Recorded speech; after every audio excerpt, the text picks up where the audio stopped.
populations étaient en fête ce jeudi à Boisflé. Le nouveau pont sur le fleuve de la Marawe a été inauguré par le président de la République, Alassane Ouattara.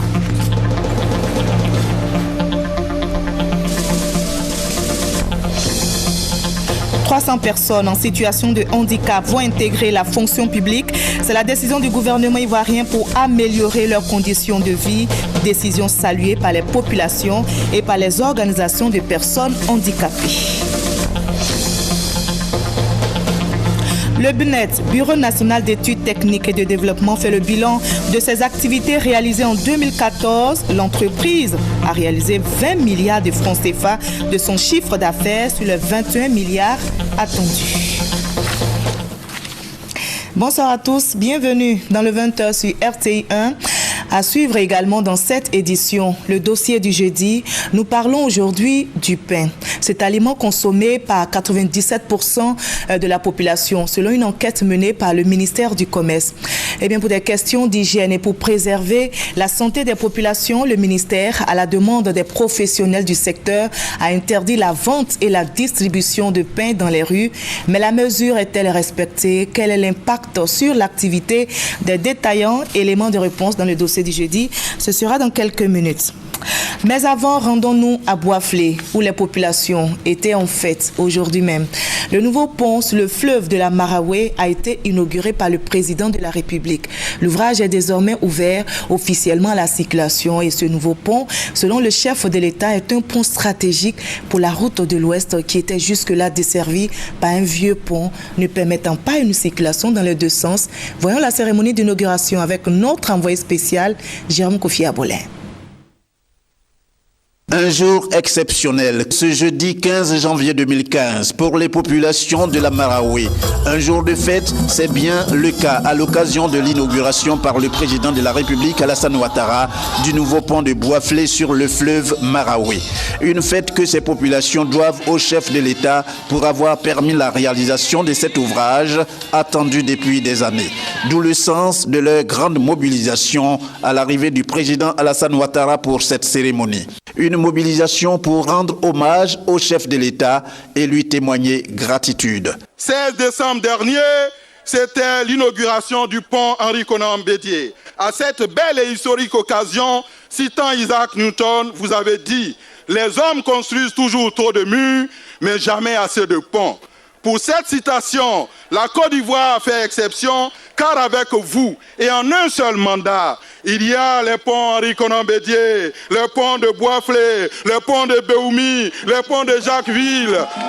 C'est donc vrai. C'est donc vrai. Vous construisez des ponts physiquement, désenclavant et faisant notre fierté. Mais ce qui n'est pas dit, Monsieur le Président, c'est que vous construisez des ponts diplomatiquement, reliant notre pays à tous les autres pays africains, européens, asiatiques, américains, à travers les précieux voyages qui ont permis de replacer la Côte d'Ivoire en pole position dans le concert des nations. Acceptez donc que la Marawe aussi vous appelle affectueusement, comme ce voyageur infatigable, Magellan. Merci, parce qu'avec ce pont, Boisflé retrouve sa vraie valeur et devient à nouveau un passage qui s'impose à tout l'Ouest. Enfin, nos parents Yacouba et Oué vont reprendre la destination Boisflé. Ce pont va renforcer, certes, les activités économiques, mais pour nous, c'est le symbole d'union, de cohésion pour le rayonnement de Boisflé. À l'instar des intervenants qui l'ont précédé, le ministre des Infrastructures économiques, Patrick Hachi, a indiqué que la réalisation de ce pont met ainsi fin à plusieurs années de difficultés. Excellence, Monsieur le Président de la République, il m'a été compté que quelquefois, tard le soir, 2 camions chargés de passagers, des cars de transport, arrivaient sur ce pont. Et vous savez, un pont d'une seule voie pose un problème crucial. C'est que son utilisation ne peut se faire rationnellement que si les personnes qui l'utilisent sont disciplinées. Puisque vous ne pouvez passer qu'un seul à la fois. Donc quand vous arrivez en même temps des deux bords, qui aura la patience d'attendre l'autre? Il est arrivé souvent que 2 cars de transport de personnel chargés empruntent le tronçon en même temps et arrivent pratiquement au milieu du pont en même temps. Et chauffeurs et passagers descendent pour intimer l'ordre à l'autre de reculer. L'autre refusant naturellement de s'exécuter, et les deux restant pendant de longues heures, chauffeur s'en prenant à chauffeur, passager s'en prenant à passager, pour convaincre l'un et l'autre que c'était lui qui devait retourner. Cette situation ne surviendra plus.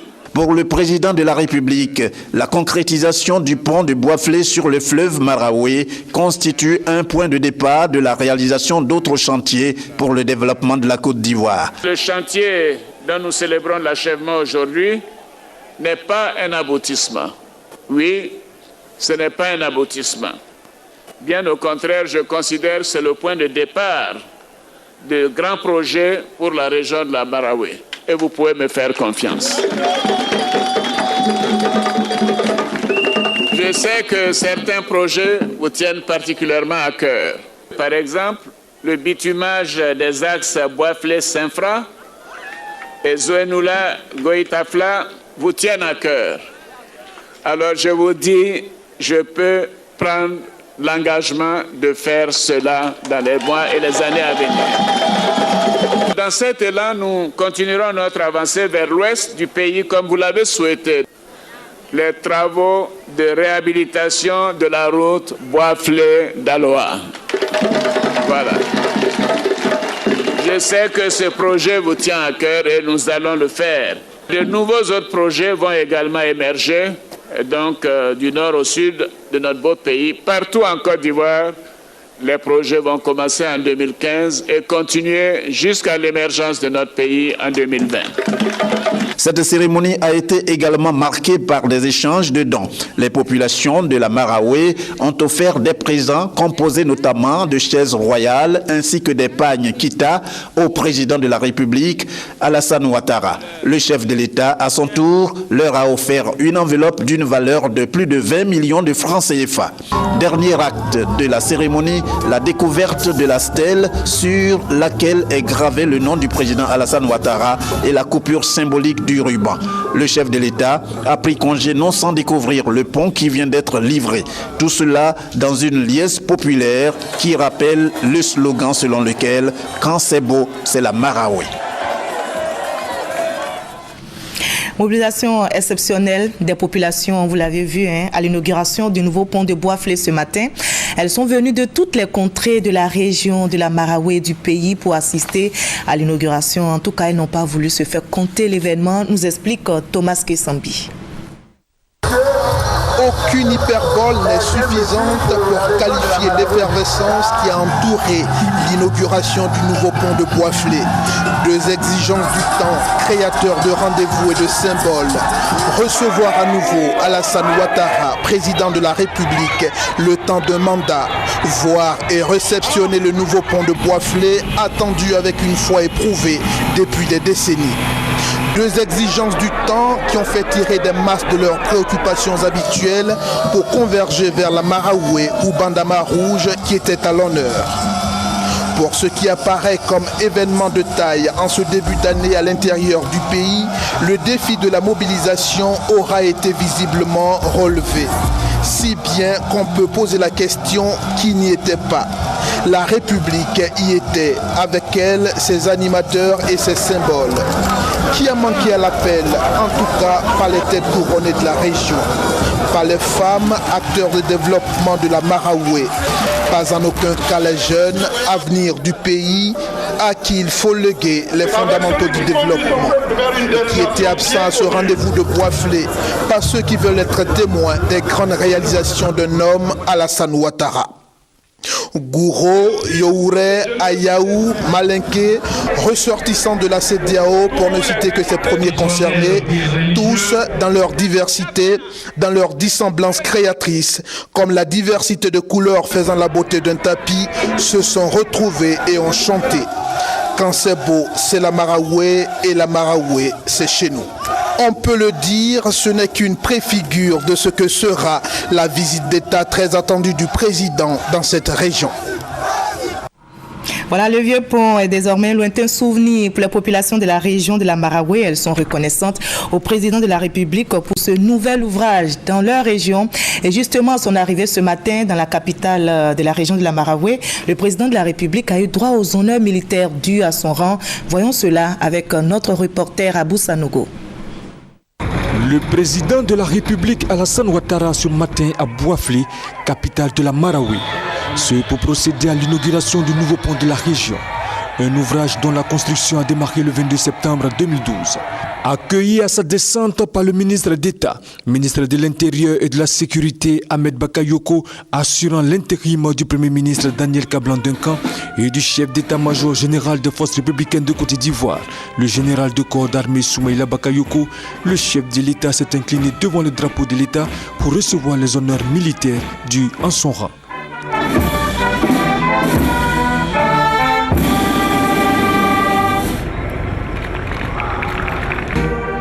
Les honneurs ont été rendus par la musique de la garde républicaine, le drapeau de l'État et sa garde, 2 pelotons de l'école de gendarmerie de Torogwe et 3 sections du 1er bataillon du génie de Boaki. L'ensemble des troupes étant aux ordres du chef de bataillon, le commandant Adama Bakayoko, commandant la compagnie d'instruction du 1er bataillon du génie. Voilà tout ce que l'on peut retenir pour l'instant de la cérémonie d'inauguration du nouveau pont de Bouaflé par le chef de l'État. Un nouveau pont désormais ouvert officiellement à la circulation et bien sûr à la grande joie des populations de la Marawe. Changeons maintenant de page, parlons d'emploi jeunes, 115 jeunes précisément. C'est avec Gabriel Zani que nous faisons le point. Plus de 700 jeunes postulants, seulement 115 admis après des tests rigoureux pour faire partie du projet des travaux de haute intensité de main-d'œuvre TIMO, initié par le gouvernement avec l'appui de ses partenaires techniques, dont la Banque africaine de développement. Ces jeunes retenus viennent de recevoir ce jeudi 15 janvier des kits d'équipement pour commencer des travaux d'intérêt public à Abidjan. Diplômés ou non, ils sont tous à la recherche d'un emploi. Dans l'information, nous avons appris qu'après les 6 mois du travail, nous aurions le financement de nos différents projets. Et cela nous permettra de nous installer et de se défendre dans la vie active. Après le BTS en transport logistique, j'ai adhéré à ce projet pour pouvoir m'installer à mon propre compte. Ces jeunes sont encadrés par la plateforme de services de Côte d'Ivoire appuyée par les mairies des communes d'Abobo et d'Aniama. L'action que les plateformes mènent en faveur des jeunes, c'est dans la droite ligne de l'action prévue par le président de la République en faveur des jeunes. Le président l'a dit, bientôt nous aurons un guichet unique où nous pourrons nous adresser, nous qui avons des structures chargé d'aider les jeunes à avoir une entreprise ou à avoir un emploi. Financé par la BAD à hauteur de 43 millions de francs CFA, d'où le nom du projet BAD TIMO, ces jeunes font partie de la deuxième vague d'une série de programmes de réinsertion économique initiés par la plateforme. Ils sont invités à plus de responsabilités dans leur nouvel emploi. Jamais l'emploi des jeunes et des femmes n'a été un sujet aussi pressant pour les autorités ivoiriennes. La gestion de l'après-crise l'exige pour donner du travail à toutes les personnes désœuvrées. 300 personnes en situation de handicap vont intégrer la fonction publique. C'est la décision du gouvernement ivoirien pour améliorer leurs conditions de vie. Décision saluée par les populations, mais bien sûr par les organisations de personnes handicapées. Reportage Konek Moussa. C'est décidé. 300 personnes handicapées seront recrutées à la fonction publique. L'information a été donnée au cours du dernier conseil des ministres tenu à Yamoussoukro. Les populations saluent l'action du gouvernement ivoirien.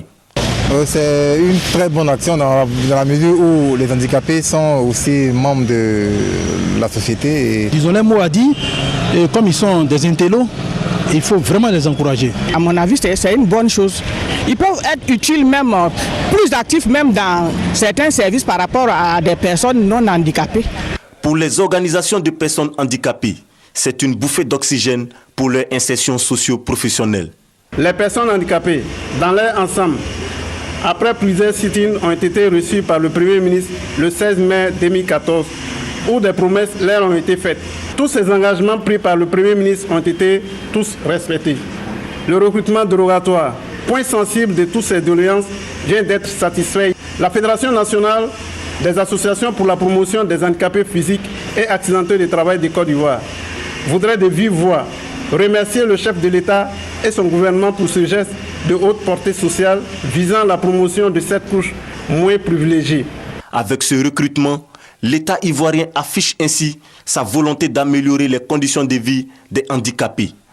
On note déjà plusieurs actions, notamment l'octroi d'un véhicule de liaison, l'attribution d'un siège et l'augmentation de la subvention de 9 à 50 millions de francs CFA au profit des personnes handicapées de Côte d'Ivoire.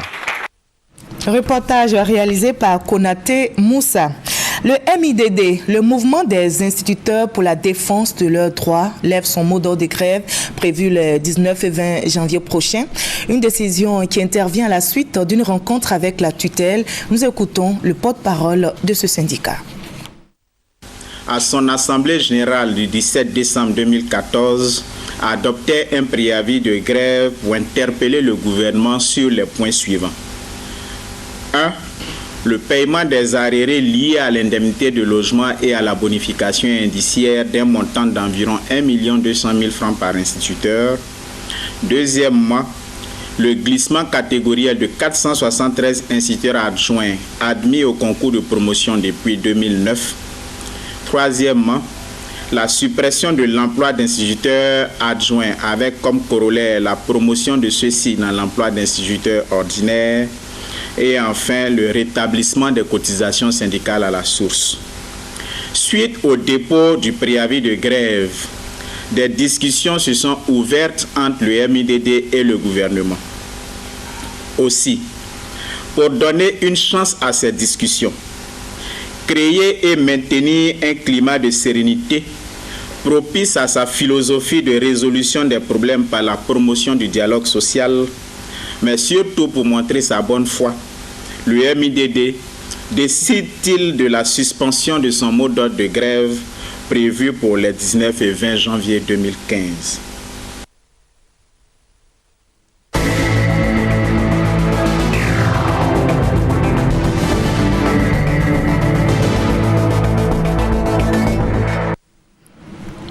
Place donc au dossier du jeudi.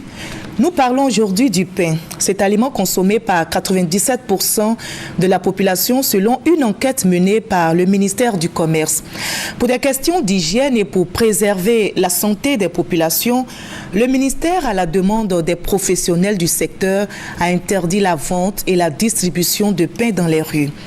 Mais la mesure est-elle respectée sur le terrain ? Quel est l'impact sur l'activité des détaillants? Élément de réponse dans le dossier du jeudi signé ce soir, Konepa Gassoro. Korotoum, 41 ans, habite le quartier 2e arrêt dans la commune d'Abobo. Cette femme, mère de 3 enfants avec un mari à la retraite, est vendeuse de pain. Un métier qu'elle exerce depuis plus de 30 ans pour subvenir aux besoins de la famille.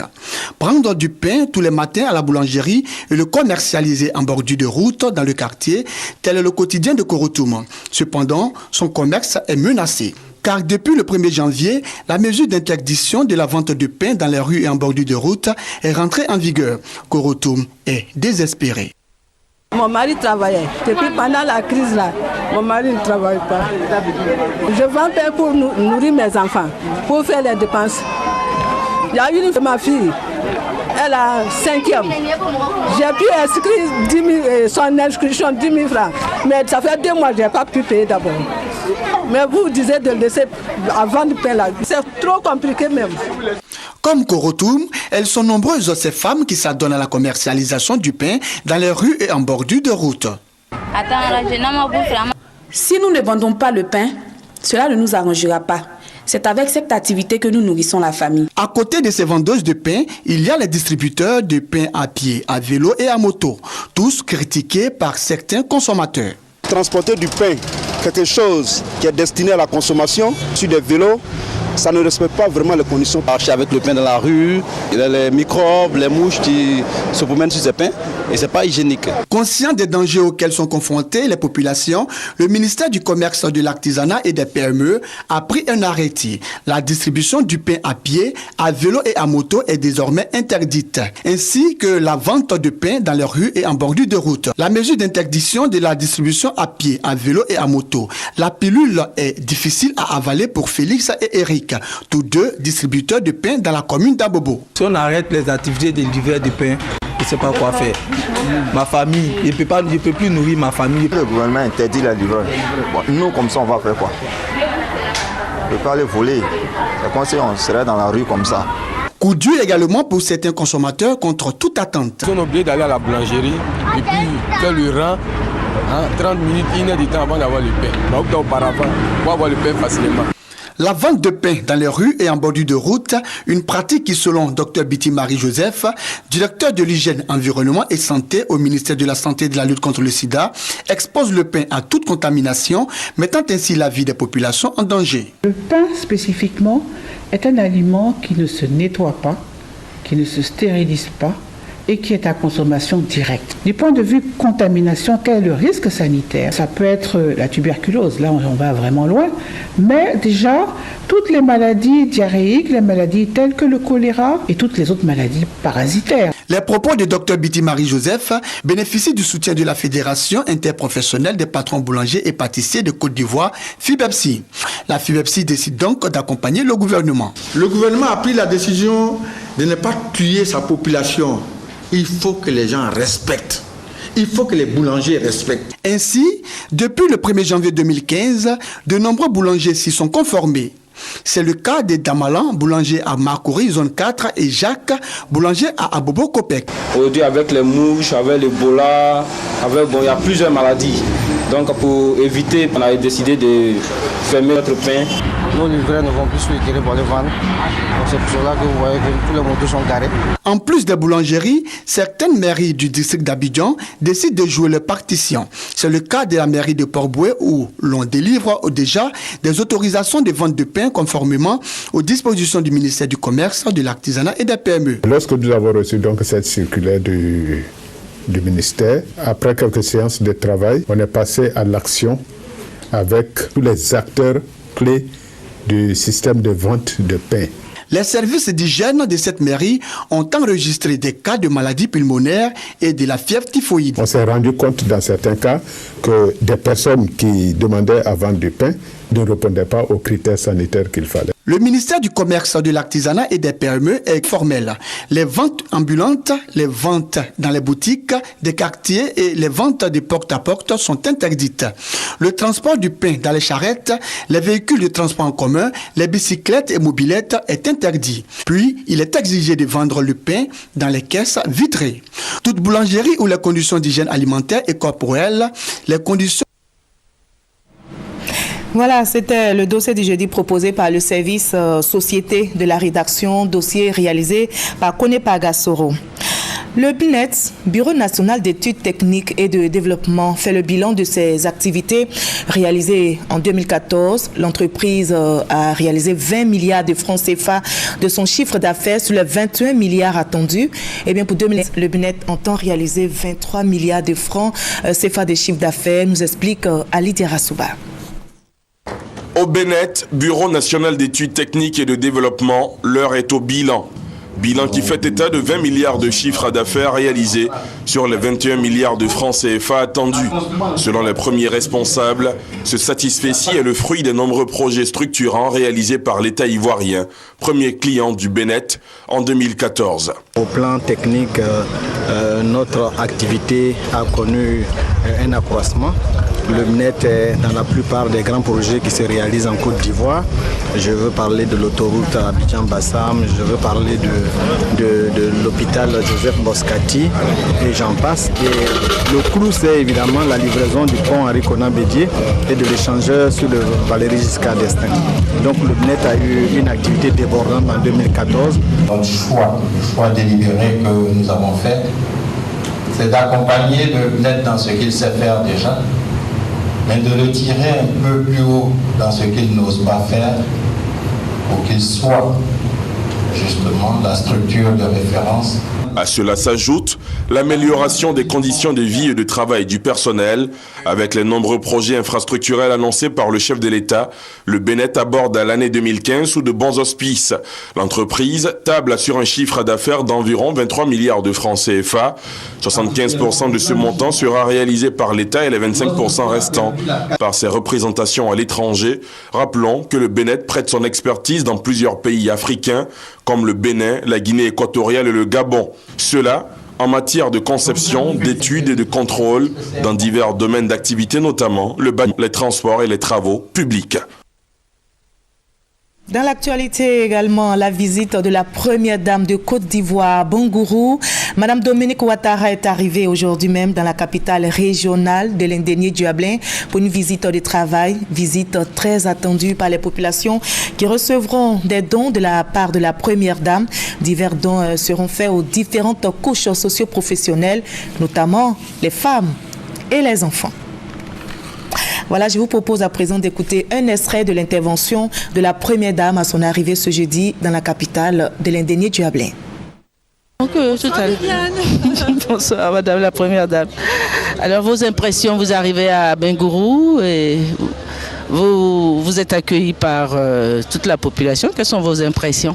Bien écoutez, je dois dire d'abord un grand merci à toute la population qui m'a accueilli et surtout monsieur le maire, monsieur le directeur du conseil régional et toutes les personnes qui m'ont accueilli. C'était magnifique, merveilleux, je voudrais les remercier. Et leur dire aussi que je suis très heureuse d'être à Bangourou pour 24 heures et j'espère que nous passerons un bon moment ensemble.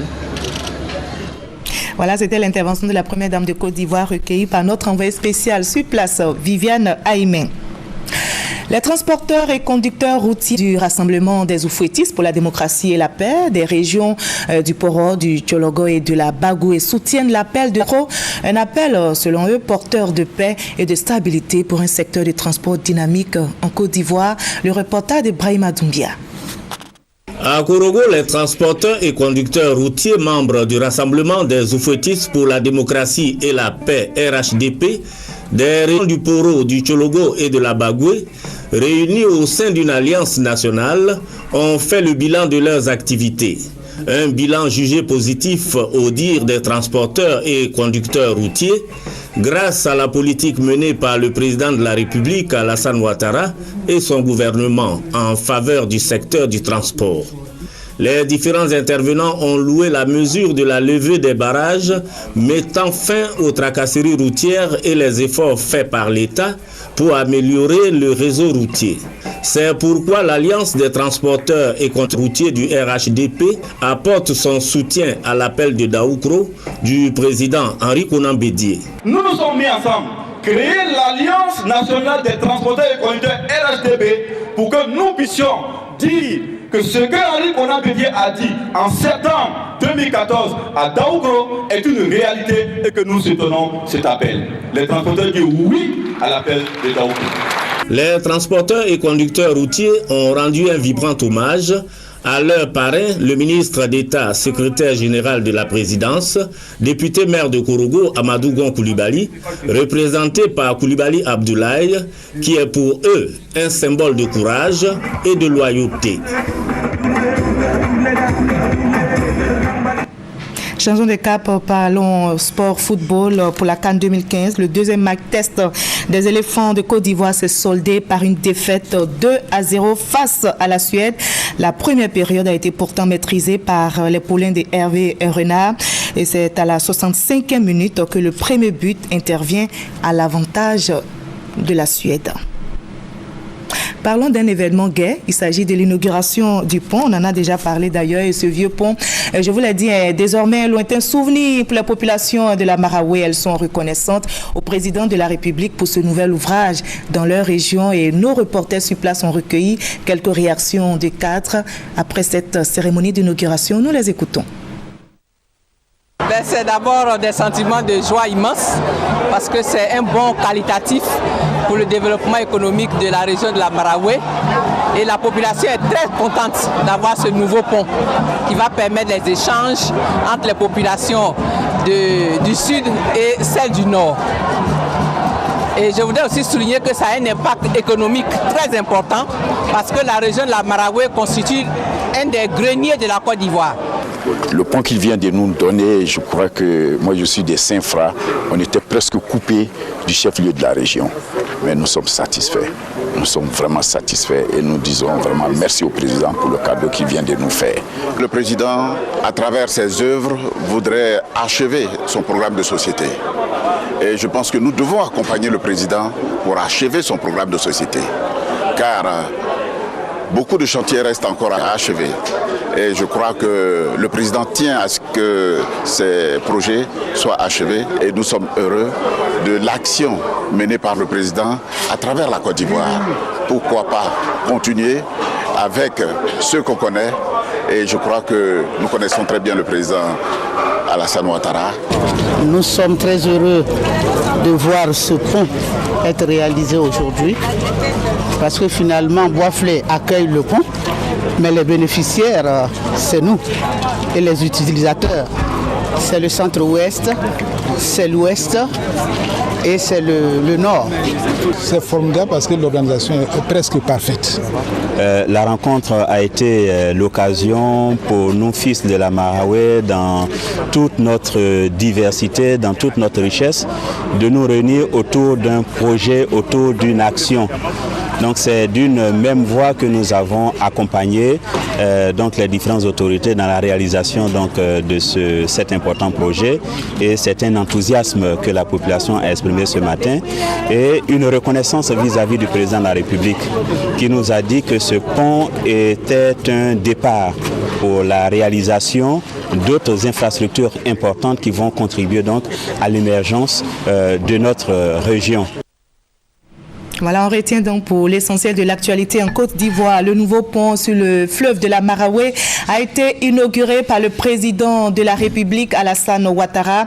L'ouvrage est désormais ouvert officiellement à la circulation. Ce nouveau pont, selon le chef de l'État, est un pont stratégique pour la route de l'Ouest qui était jusque-là desservie par un vieux pont ne permettant pas une circulation dans les deux sens. Voilà, c'est ici que l'on s'arrête pour ce 20h. Merci à vous tous de votre aimable attention. On se retrouve demain, ici même, à la même heure.